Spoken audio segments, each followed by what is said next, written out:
Welcome to In the Moment, the Mercy Health's Trauma Preparedness episodes, where we dive into the critical world of trauma care and emergency preparedness. I'm Trent, an EMS instructor, and in each episode, we'll explore the essential strategies, insights, and innovations that help save lives when every second counts. Trauma can strike at any moment, whether it's a natural disaster, an accident, or a sudden medical emergency. Our team of experts here at Mercy Health is dedicated to equipping healthcare professionals, first responders, and community members with the knowledge and tools that they need to respond effectively and efficiently. Join us as we discuss real-life stories, share best practices, and interview specialists who are at the forefront of trauma care. Together, we'll uncover how preparedness can make all the difference in those critical moments.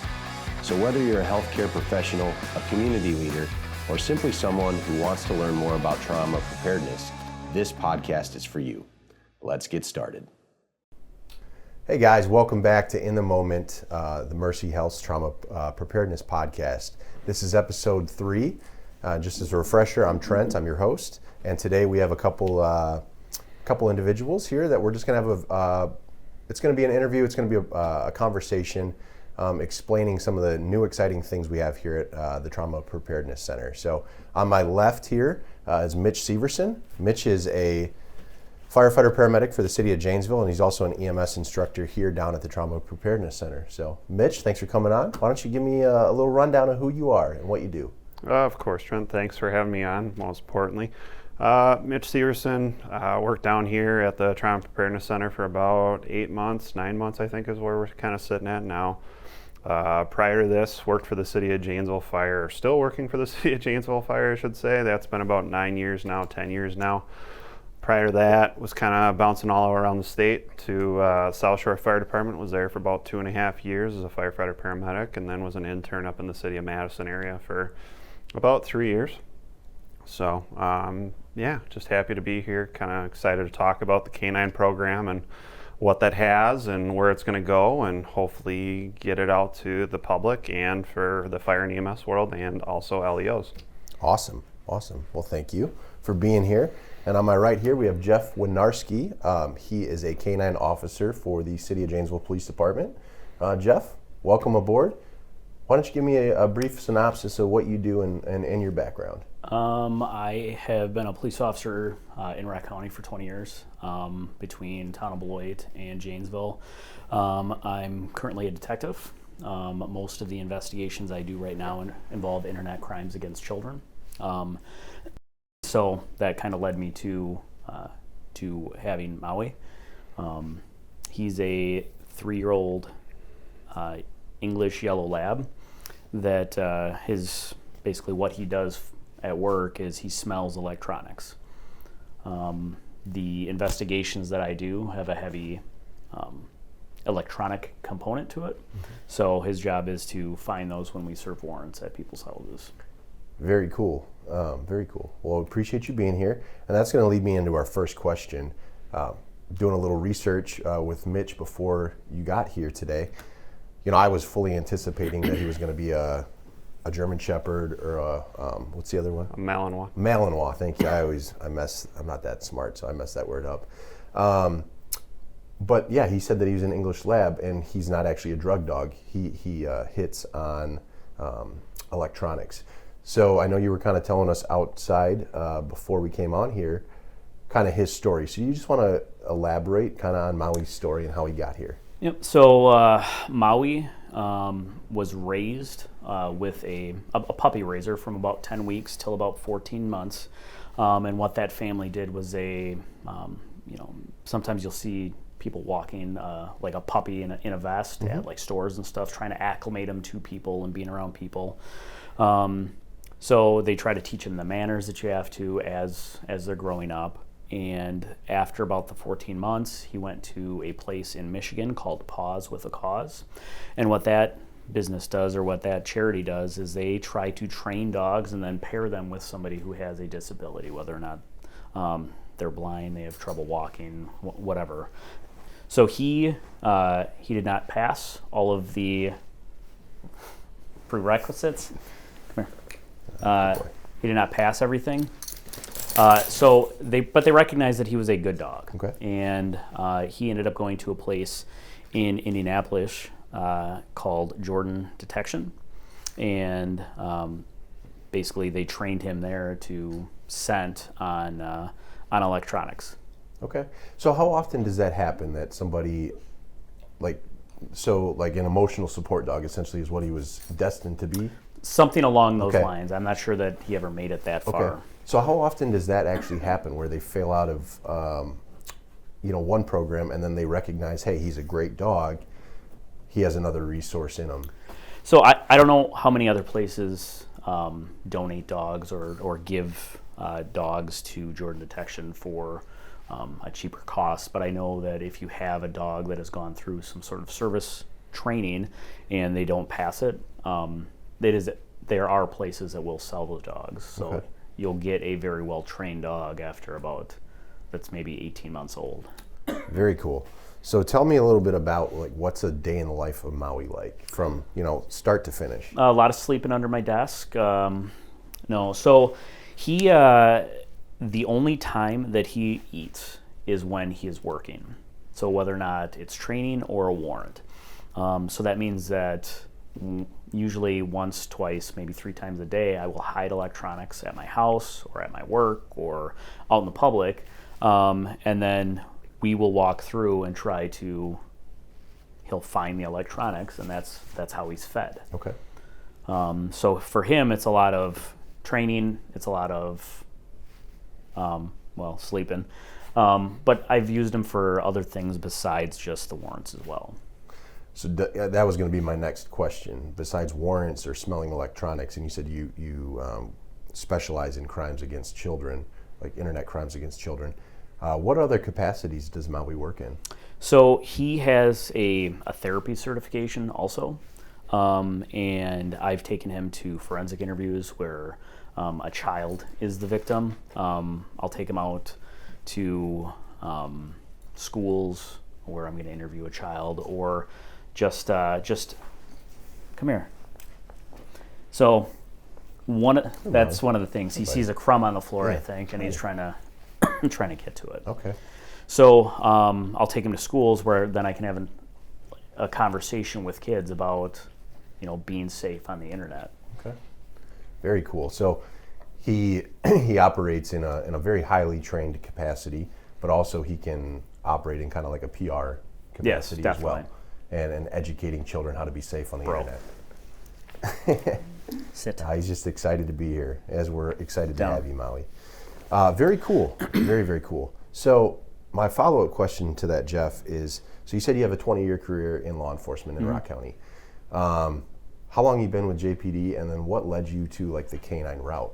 Was it just truly being a detective, or was it always a passion to get to that K-9 officer? So I came to Janesville in 2011, and I was promoted to detective right around 3 years ago. Okay. And every cop you're going to talk to is going to tell you that they want to help people, right?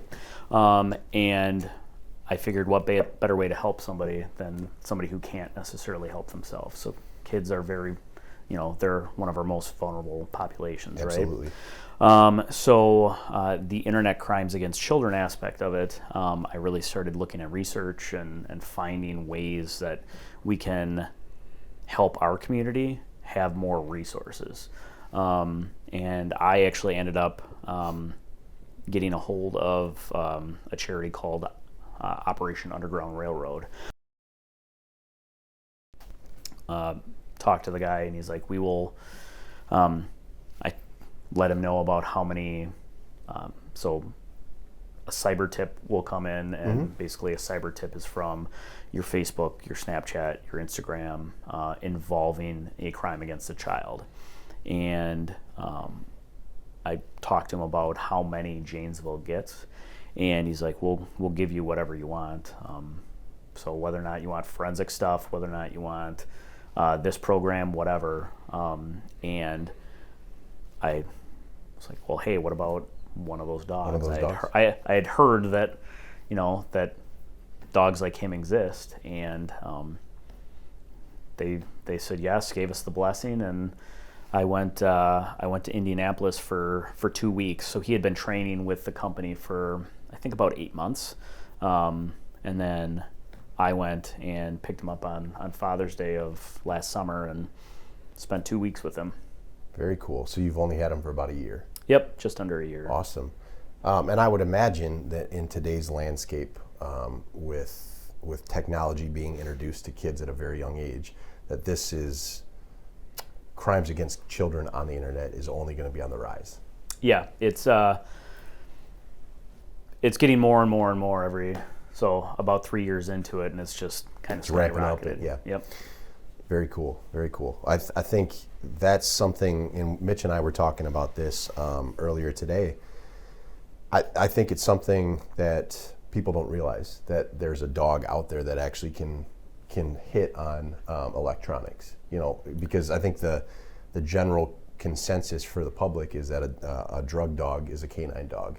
That's just what we've seen for years. So to introduce this on the podcast today is fantastic, and it sounds like you and Maui are doing great things for Rock County and for the city of Janesville. So my hat's off to you. So there's only 7 of dogs like him in the state. Okay. There's one in Madison with DCI, the Division of Criminal Investigation. There's one in Ozaki County, one in Waukesha, City of Waukesha, one in Mount Pleasant, one in Racine County, one in Kenosha, and then him. So there's not very many. He is the furthest west in the state and the furthest south in the state. Very cool. Well, we didn't realize it, but we have a celebrity on the podcast today. Maui is a pretty special dog, so very, very cool. I appreciate you telling your story. We're going to kind of transition now. And Mitch, Mitch, you were talking about JFD, Mercy EMS here, in the Trauma Preparedness Center.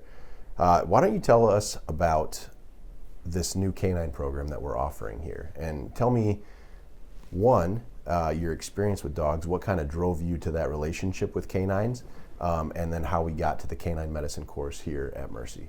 Yeah, of course. So kind of first started off with being on the SWAT team as one of the SWAT medics. It was one of those things where we end up being a little bit more specialized in comparison to the rest of the medics within Janesville. With that being the case, when you go through the SWAT medic program, they talk about K-9s, they talk about how to handle them, take care of them, I should say, not more handle them. That's more of Jeff's job and everyone else. So we were told, hey, dog goes down, here's how you take care of it. Well, that being the case, about 4 years ago now, one of my battalion chiefs, a civilian dog, ended up getting hurt with a police interaction and called me up specifically and said, you need to show up. And I was like, okay, I'll show up. So we show up, dog's obviously hurt, very agitated, everything else just kind of wasn't aligning, and we had to do a little bit of a chemical sedation with them and everything else. So here I am on the phone with our medical director along with a veterinarian, because we don't have any protocols put in place. It was just very much a take care of it. And I would say you and I both went through the Mercy paramedic program. I think we do a very good job of thinking on our feet, working through the problem and everything else.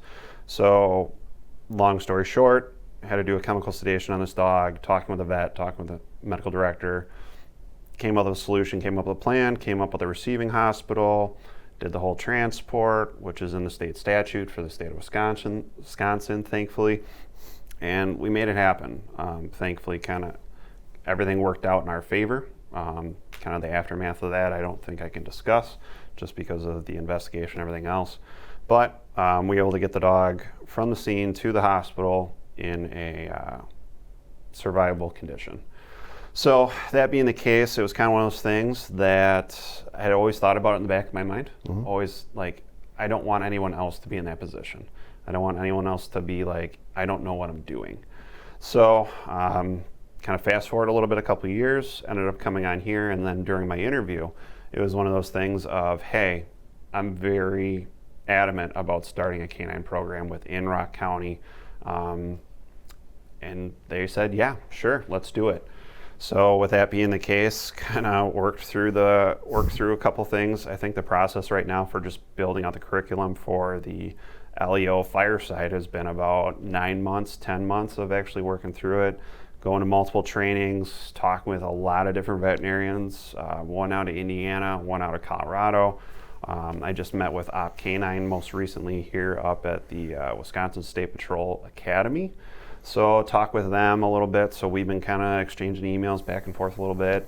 So now, kind of given the circumstances, I learned so much. Like not being a veterinarian, not claiming to be a veterinarian, but just working through those problems, working through those ideas with them has just been amazing. There are so many resources for our canines that I didn't even realize. And when talking with some of the patrol officers, whether that be Rock County Sheriff's Department, whether that be Janesville Police Department, whether that be the Greene County Law Enforcement Group, they didn't realize that, there's so many resources that we can utilize for these dogs. I mean, even Maui too, being in the position that he's in. So that being the case, developed the program. Another segue from that program is also going to be in the civilian world too. So the big proponent of that is going to be our sporting dogs. So the ones that do upland birds, waterfowl, anything along those lines. And then we're also going to target more of the veteran group because they do end up getting some peer support dogs and everything else, which I think is going to be a huge niche for us here at Mercy, just from the standpoint of that dog, as we can all probably relate in some capacity, their family. So if they get hurt, if they're choking on something, if something happens to them, it's a big deal. No different than any of our other animals that we may have at home, not, discriminating against anything. But, people view dogs as that family, as their child in some capacities. So I think this is going to be a very big thing to bring to the community. Not to, really kind of talk about Op K-9, but they're the only one in the Midwest. So out of Minnesota, Illinois, Iowa, Wisconsin, Op K-9 is your only group you can train with. So that being the case, let's create a secondary group that can actually do this. We can come to your door, you can come to us, we'll talk through those things, and more than happy to meet with different canine officers and work through, hey, I have a kit, what do I do here?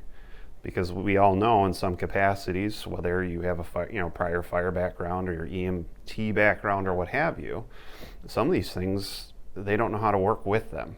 They might have gotten a little presentation for 6 hours, 8 hours, like the course that I just went to. And a year down the road, they might be focusing on a different kind of training, not just medical aspects when it comes to the dog. So now we can do kind of a refresher if need be, or we can go through our full 8-hour presentation on it. And then I think for the civilian market, I think we're going to bop that down to like a 4-hour one. Okay. Just because of, everyone's schedules, just making that time available to them. So does that kind of answer all your questions that you're looking for? No, that's a great answer. A lot of detail, a lot of great, stories, content in there. A couple questions, as a follow-up question, I think it's great. You were put in a position because of your training that you were able to help a canine. It's not something that everybody can say that they've done. Yeah. So I think that's fantastic that you saw a need. Right? It's a specific niche. It's something that, to your point, right? In medic school, we get trained on it a little bit, but that was 11 years ago. And it was maybe a 4, 6, 8 hour block. It's kind of in the back of the brain, right? So we want to have something that it's a high risk, low frequency event. So we want to have that protocol, and so I think that's fantastic. It's true Mercy Health progression, where Mercy Health is at the forefront of a lot of different things, and this is just another kudos to that. So yeah. I think that's fantastic that you that you saw that you are passionate about it, and that you led. You're leading the charge. I don't think there's a whole lot of canine protocols in the state. Yeah, our closest one right now is Dane County, which they actually just got approved, I think, in the last 5 years. and their training, their protocol revampment came from K-9. Okay. So a lot of this, kind of the big thing that I'm finding out is that, like, just because you're a paramedic does not mean you get to develop these protocols. So the nice thing with a lot of the veterinarians in the area, they were more than happy to willing to just help you out. Just be like, hey, this makes sense, that doesn't really make sense, this is reasonable, that's not reasonable. So, talking with some of the guys up in Dane County, or, and some females up there in Dane County too, just kind of looking through some different things that they think would be applicable to this, and just kind of making sure that we get on the right foot. Yeah. Especially, and then communicating with our handlers, in the area of like, hey, what would you like to see in this? Because I don't interact with a dog on a daily basis. So for Jeff to be like, hey, I really want to know, if we have to give this dog Narcan, if he gets into something, I need to know how to give him Narcan. All right, great, let's do it. We know how to do this. We can talk through the basics. I know we're going to start developing a K-9 card for them. So that way, up in kind of the Green Bay area right now, which is very cool to find this out at the State Patrol Academy, is that all the K-9 handlers up in the Green Bay area, they have all these cards that goes in the top left visor of their squad cars. So if the handler goes down for whatever reason, or if they're inside doing a warrant and something happens to the dog, another officer can go to their squad car, grab that card out, bring it to the medic, so that when that dog gets to the medic, they already have all the stuff that they need to know. Hospital they're going to, blood type, drug administration, weights, all that kind of stuff in a very brief format for us to make it that much more of a less stressful environment. Yeah, that much more efficient. Yeah. I think that's a great point, and it's going to lead me to a question with Jeff. You talked about like how canines are family. Right? We all understand that. We all love dogs. Man's best friend. It's a story as old as time. We were talking about this earlier, where you said Maui's not in a lot of risky scenarios often. But that being said, you still know how Maui operates on a daily basis, right? Like, he's your partner. Yep. That relationship is something very special and significant. So to understand, like, if he's not acting right, or he's acting differently, to be able to communicate that with you, and for you to recognize that, and then allow us to have those conversations and integrate things to provide the best appropriate care for him is something that I think is fantastic, and we're just wonderful that Mercy's doing that. So kudos to you, Mitch. My question to you, Jeff,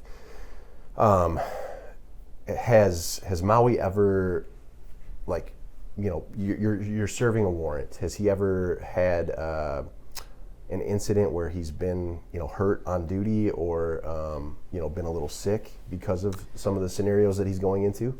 Yeah, so generally when most of the time this is about as dangerous as his life is, right? Like, just sleeping on the floor hoping something doesn't tip over on him. Well, it's right now it's about 12:30.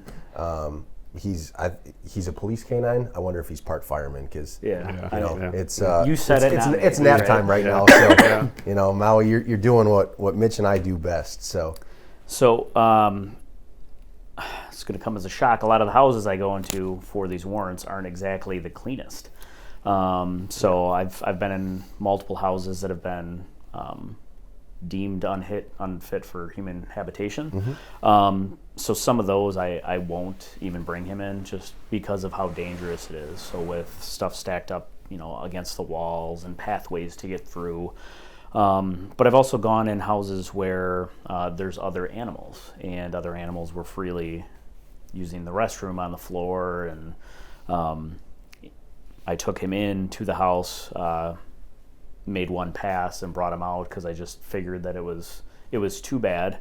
And he ended up getting pretty sick with I think something that he caught from the animals that were inside the house. So it was probably about 3 to 4 days of him going back and forth to the vet, and then he wasn't eating, he wasn't drinking, and they ended up giving him some IVs subcutaneously. Okay. And ended up kind of turning him around. But my concern is, if I go into one of those houses and there is fentanyl, like Mitch had spoke about, getting him the help that he needs.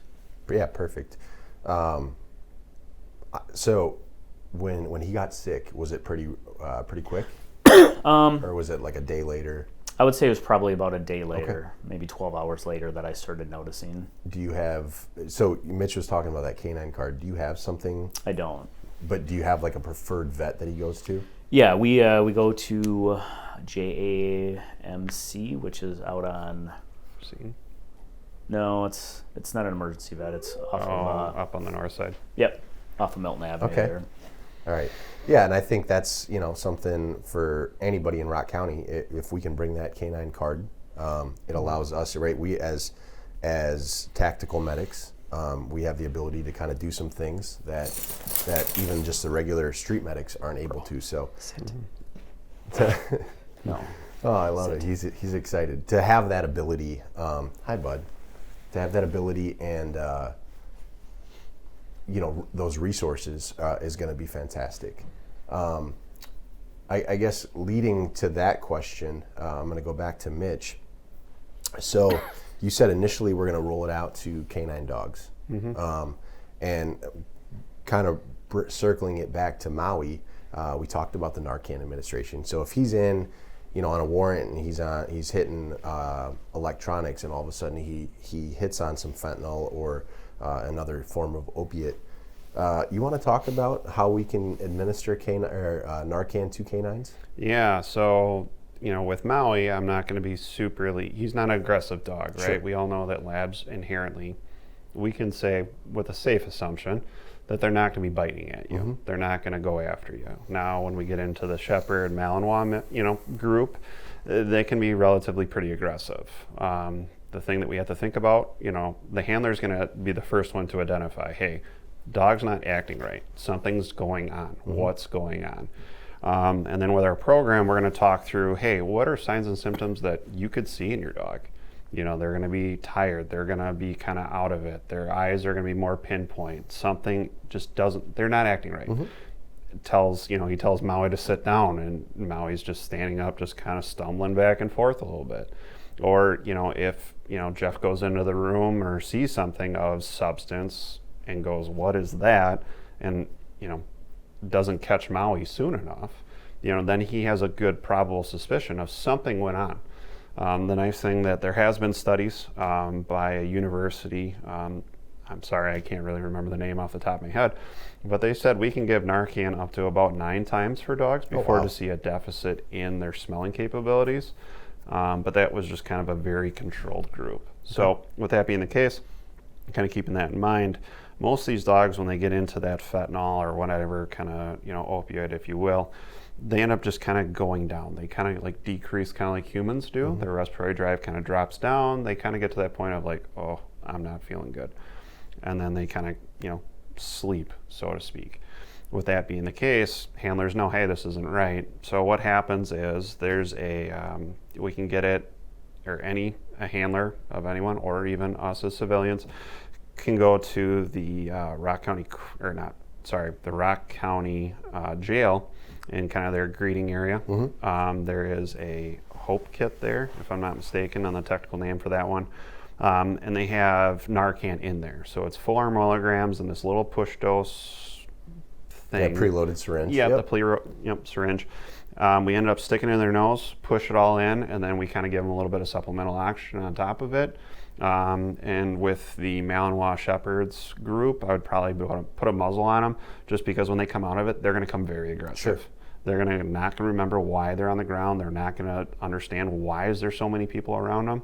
And with dogs and their sense of smell, like they end up smelling me. They're like, hey, I don't know who you are, or anyone else. So that's why it's really a big key thing to have the handler nearby, because then that's a useful normal smell to them. Because as we know, and Jeff kind of alluded to already, is that those dogs are family, and that is a bond. That is their partner. And I can't talk about it from the police side of things, but partners are a huge deal.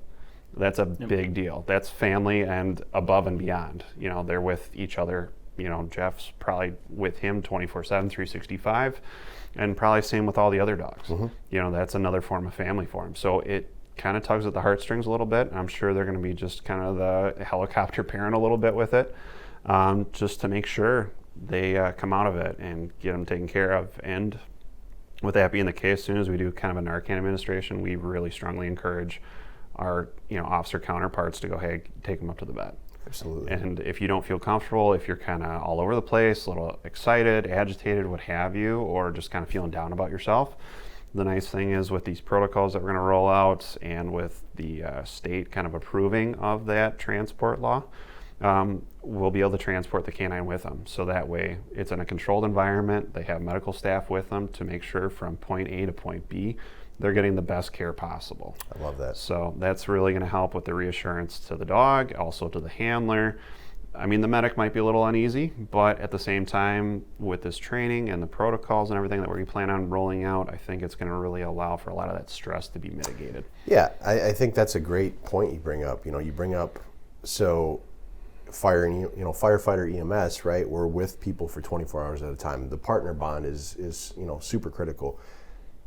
Y'all take that to a whole different level because it's a partner, but you're like a parent, Yep. And to have that relationship is very, very special. And when things go awry and in that moment, right, we want to be prepared to do what we can do. And I think that's great. A lot of people don't realize that you can give Narcan to a dog. Mm-hmm. It's just like a human. And so to have that vial, to have that ability to act right then and there when that needs to be done, it's top of the class. So I think that's fantastic. So Maui's a special dog. We already we've hit that point home today. He's a celebrity. What's the average lifespan for like a drug dog, a K-9? I would say probably about 10 years. 10 years, okay. For the patrol and then dogs. they retire. Yeah. And then how does that work? After they retire, are you as the handler able to do they stay with you? Yeah, so at least for Janesville, and Okay. I know a lot of other places, after 5 years, so I gave a 5-year commitment with him. But I get to bring my dog to work day, right? Every day. That's awesome. So he'll work as long as he can. So you said a 5-year commitment. Now, is that something after those 5 years are up? Do you have to go through an administrative process to justify Maui staying on the in action on the job, or is that just something just like a bare minimum 5-year requirement? 5 years is just sort of the bare minimum because Okay. usually you don't have issues between the 5-year mark. We just had a dog retire that I think was probably around 10 and 11. Wow. K-9 Fred ended up having cancer and working through that. Yep. So, as I know that when I leave the house and he's not with me, he'll walk to the door and try to leave with me. So he just wants to be around me. Sure. So I know that if I'm coming to work and he's not there, he's not going to enjoy that very, very much. So yeah, that's awesome. Mitch, I'm going to come back to you. Okay. So initially we're rolling this out to K-9 operators, SWAT. That's kind of the focus. You have something, Jess? No? Okay. You have that. We have that focus initially. You said, and then after that, we're going to roll it out to civilians. So, is there going to be any difference in the course content or the curriculum?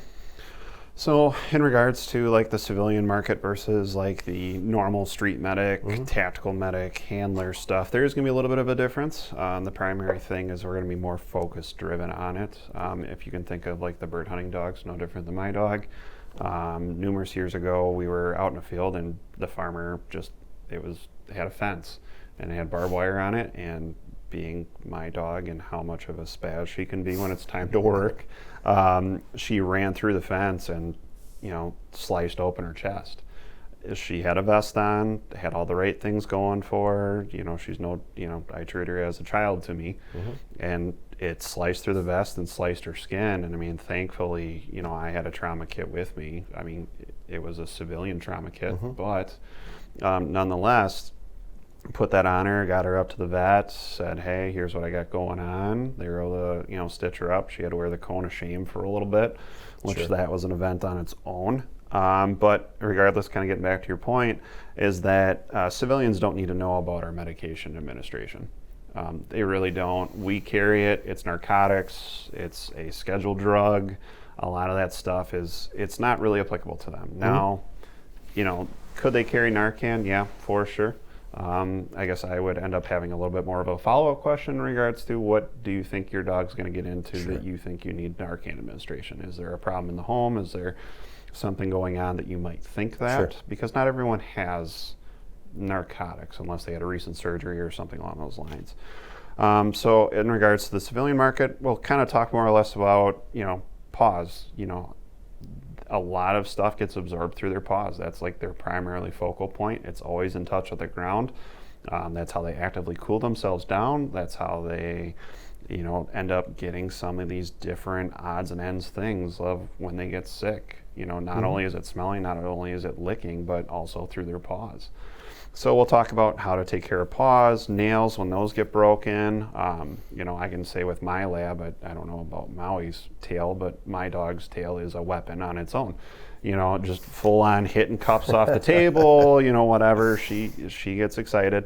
But tails getting broke, how do we bandage those? Because inherently, those just have a lot of blood vasculature in them that really makes a mess. Ears, dew claws, any kind of underbelly problems, stuff like that. We'll talk about more of that. We'll talk about general care of the dog. Hey, make sure you make your vet appointments happen. Don't just kind of show up for like the typical rabies, all the different vaccinations that our great vets do, and then just say, we're done. We got it done and over with. Just maintaining your dog. We'll talk about the health of the dog, how to put in ear drops, specifically with labs. They love being in water. I mean, at least mine does. I don't know about Maui. Maui's a celebrity on his own, so I'm sure getting wet isn't his prerogative. But my dog can get kind of a quote-unquote swimmer's ear. Okay. Ends up getting that yeast in there, so you got to keep that dry. And we'll kind of work through like the different breeds that most hunting dogs are in, and then we'll kind of work through like, hey, for our military veterans when they get their support dogs, or if they had a bomb dog back in the day, what does this look like? How do we take care of them post? Finding out from some of my military friends, there isn't a whole lot of training that they get for that in the medical aspect of things to keep their dog going, which is huge. Absolutely. And my take, K-9 is going to be more focused on medicine and obviously immediate trauma care in the moments type of things. But then it's just a general, basic first aid course for civilians, which I don't know, besides you said, what's the organization that you just went and trained with? Op K-9. Op K-9. So besides Op K-9, there's really no other organization that's going to be offering this training in the area. Oh yeah, I know, buddy.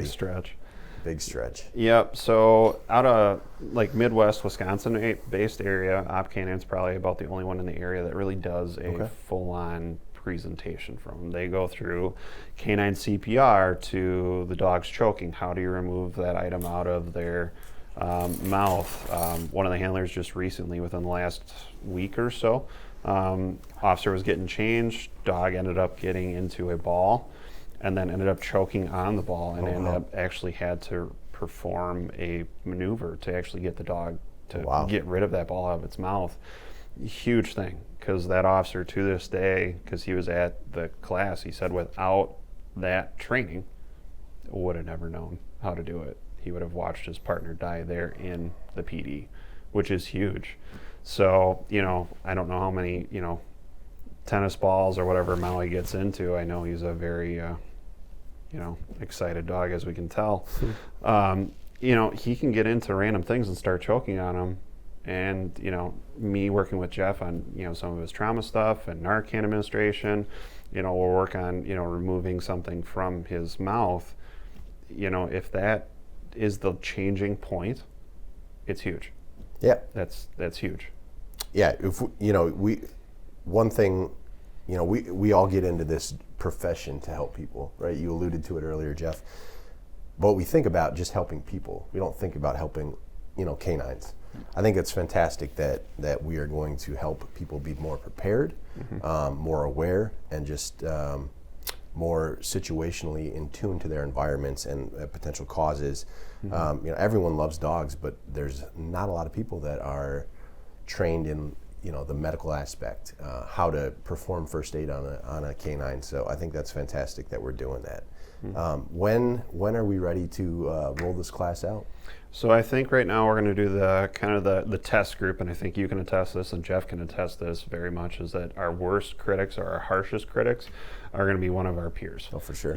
So if I can pass the test with you and with Jeff and, the rest of the handlers and the rest of the fire service, I think that'll be a great transition over to the civilian market. I think right now our goal is, I'm working on protocols right now with our doc as far as a medical director. I'm working with Op K-9 and then working with one of our civilian veterinarians just on the road from Mercy Health. So those protocols, I'm hoping to have those done here, so February, March, April-ish, which then that'll get submitted to the state. But as far as the didactic in-class portion, that's already set to go. So I kind of want to get the protocols in place before I push that out, kind of say, hey, here's what we're kind of looking at for this.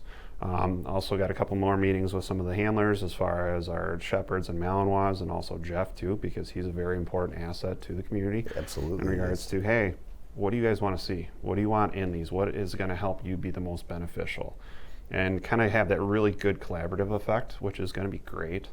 And then I'm hoping kind of middle of the summer, just kind of removing a couple slides, adding a couple in, kind of reaching out to different groups, whether we come to you or you come here.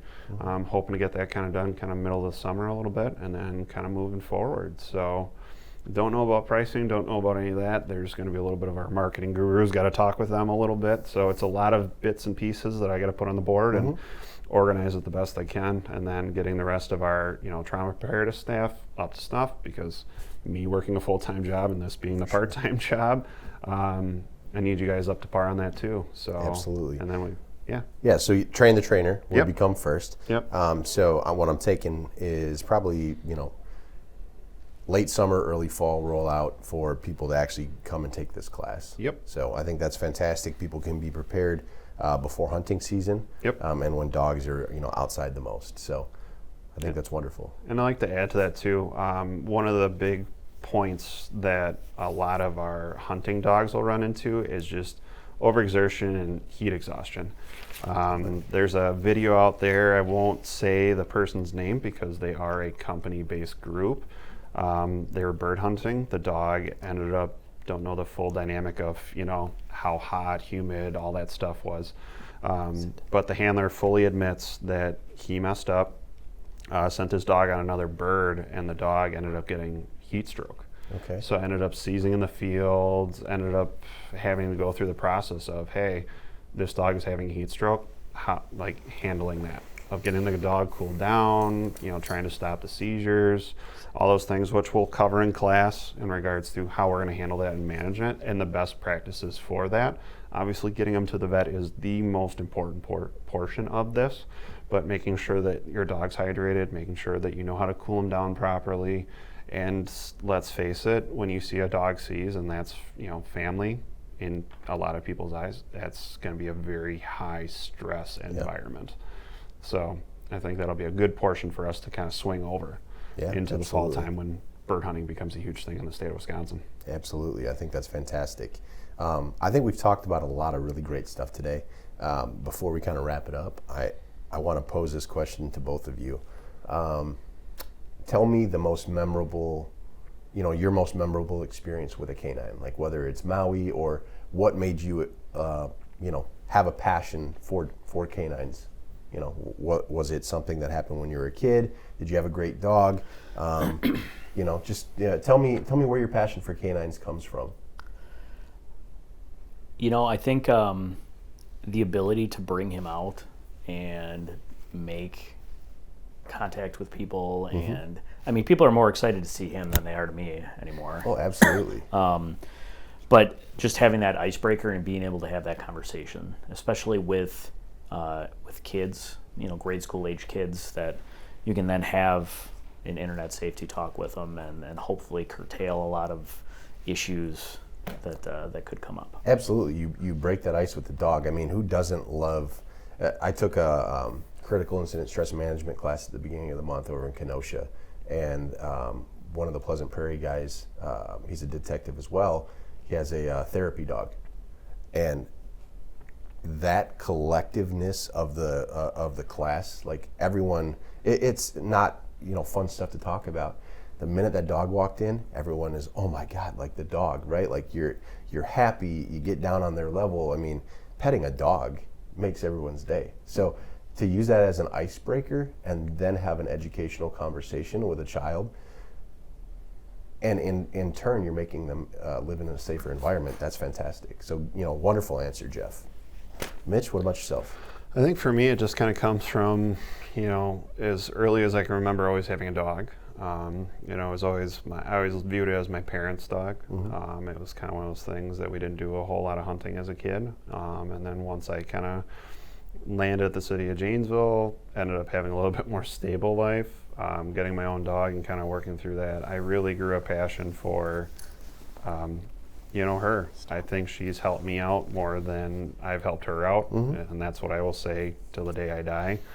She's a great dog, and just seeing her and not having kids of my own and then looking her as a kid and his family, I mean, it's made me appreciate that fact. And then I don't know if you can probably talk to that yourself, is that I look at them as part of the team. Yeah, they're absolutely. a huge part of the team. I think we've all talked about this, and I think anyone, if you touch on this topic with anyone, is that we all need to go home. Mm-hmm. End of the day, everyone needs to go home, whether you got 4 legs, 2 legs, male, female, doesn't matter who you are, what you are, anything else, everyone needs to go home. And for me, given the climate, everything else, I really want to support our K-9 handlers, our LEOs, and everyone else to the best of our abilities. So that really grew me into, we really need to make this happen. Absolutely. I think that's a great point. We fire EMS, law enforcement, we always give each other a lot of jargon back and forth, right? That's the fun environment. There's going to be banter back and forth between each other. But to your point, right? Yeah, there's that fun banter, but we're all on the same team, and everyone's job is to go home. We might josh on the cops for donuts and coffee, and they're going to josh on us for sleeping on the job, right? Yeah. But at the end of the day, when bad stuff happens, we know that we're all on the same team. We all have each other's backs, and we're looking out for each other. So I think that's wonderful, and again, a great answer. So this is going to be by far our most popular episode, and it's not because of anything we talked about. It's going to be because of Maui. Yeah. So I think that's wonderful. And if you guys don't have anything else, we're just going to kind of wrap it up, and I'll touch base on some of the things that we have coming up. We have some exciting episodes in the near future. We have some really exciting things in the works with different counties in the area and training entire counties coming up. So be on the lookout. Also, Jess kind of wants to get into doing some like YouTube short videos or Instagram reels, things like that. Little educational pieces that can kind of show off what we do here at the Trauma Preparedness Center, and to actively prepare people to be ready in the moment. So be on the lookout for that. And as always, guys, like, comment, subscribe to Mercy Health in the Moment on our YouTube channel and any other social media aspects. And I just appreciate you guys looking in today. Mitch, Jeff, thanks for coming on, guys. You guys were wonderful. Great information. And as always, guys, be prepared and stay present in the moment. See you next time.